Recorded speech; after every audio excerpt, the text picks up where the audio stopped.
so my talk is how to clean like a D-bag. Not a Jersey Shore D-bag, but really the origin of the word D-bag, but we're not going to go there. Basically, vinegar rocks. So I'm going to take you on a timeline now and think about your great-grandmother.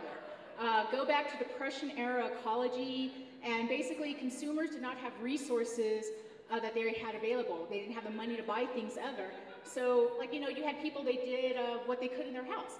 And as a result, homes were not exposed to as many chemicals as they are now. And then we had the Great War, and we made an awesome atomic bomb. Then we had all these scientists that we didn't know what to do with them. So we sent them out, and they started making plastics, and they started making synthetic chemicals. As a result, we have so many chemicals now that people at the turn of the century couldn't even imagine what we have around us. I suggest we go to the midpoint, and we basically go with a chemical that's been around forever, vinegar. And it's awesome because it disinfects, odor control, cuts mineral deposits, cuts grime, and it's just super cheap, $4 for that gallon of King Soopers. I love you too. So I'm going to talk about synergistic effects. Synergistic effects are basically when we have combinations of variables that come together that create a phenomena that is just pretty shitty. Think of amphibian declines and think about people getting sick, okay? So in my variables here, I'm talking about chemical exposure. Think about the chemicals in a carpet in your home, buying new clothes that have formaldehyde on them. If you have a commute going someplace, the amount of smog or particulates you're exposed to, all this stuff adds up. And basically, when you have a weakness within all those variables, something is going to happen. And how many of you, unfortunately, have friends that have endocrine disruption or some sort of like hormone-based illness? This kind of stuff, I'm trying to help you guys maybe decrease, you know, the occurrence of it happening. Okay, by the way, there's nothing wrong with beer, just throwing that out there. Okay, so I want to talk about household chemicals here. That way you guys can still keep drinking beer. So these things, they're hard to regulate when you think about a synergistic system because you cannot basically replicate that kind of test and have it done over and over again. So you can't limit how much Drano we have in homes. I want for us instead to kind of look at some of these players here because unlike the chemicals that we're exposed to when we buy them at Target, these have been tested over time.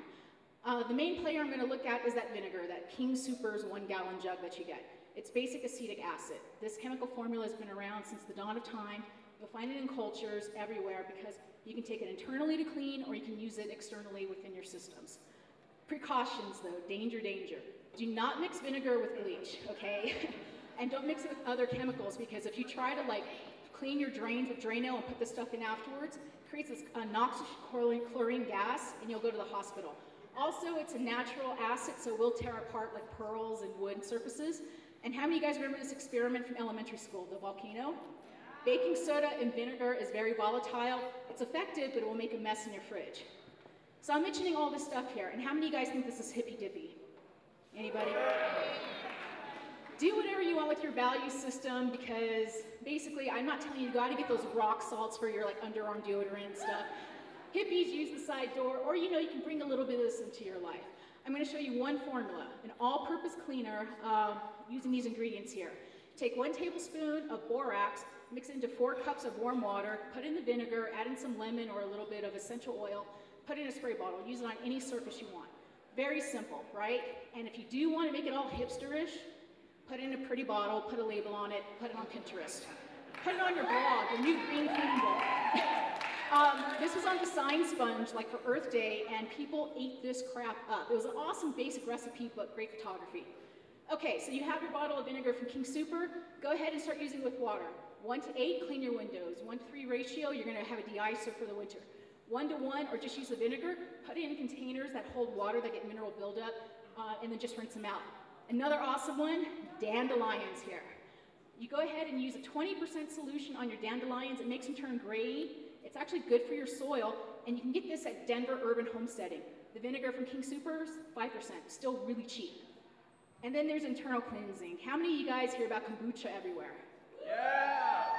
Yogini back there, I know you have. Apple cider vinegar and kombucha basically make your blood go alkaline, bringing you more to a blood pH balance. Awesome internally, awesome externally. Only thing is, your house might smell like an Easter egg dyeing station. It's all good though, essential oils. Anyway, your health will be better if you're not exposing yourself to more chemicals. Environmental health, this stuff isn't going into our watershed. Cut cost, stick it to the man, be mindful.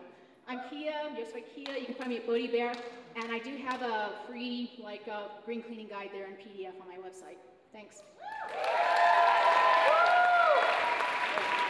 Kia Ruiz.